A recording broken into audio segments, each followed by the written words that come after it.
Hello everyone! Good day po sa lahat.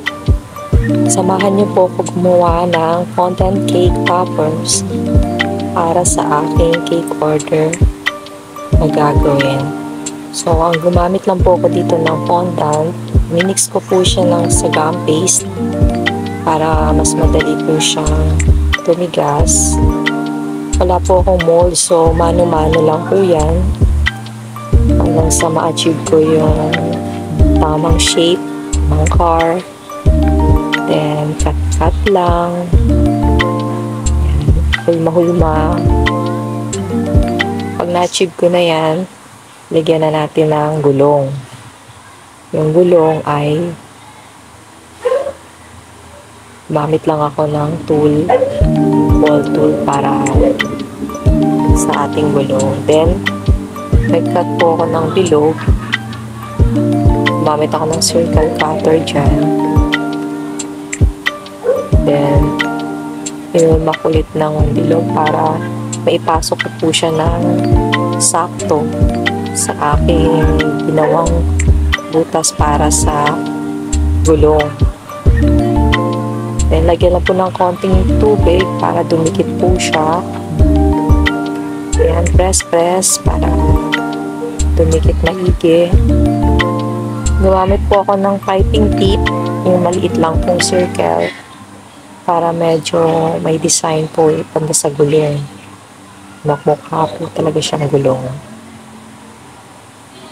Then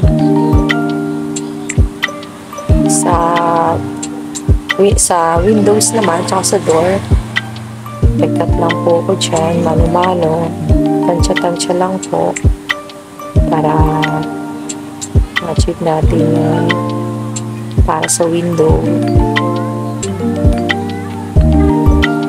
sa may bandang door. Yung ginamit ko pong fondant dyan pure fondant na wala na pong gum paste kasi hindi naman kailangan tigas na matigas sa parting yan. Yung ganyan design po ay yan po yung design na nasa cake order, so ginaya ko lang po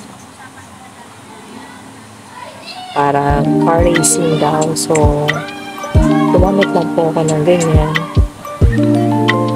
na style. So ayan na po, lagyan lang po natin ng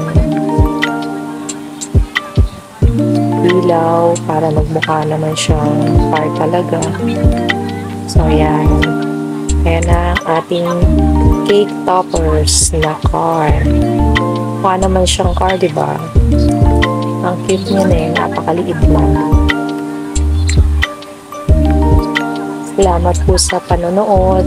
Please follow and share po sa aking mga videos. Tulong nyo na po yun sa akin. Thank you so much. God bless po.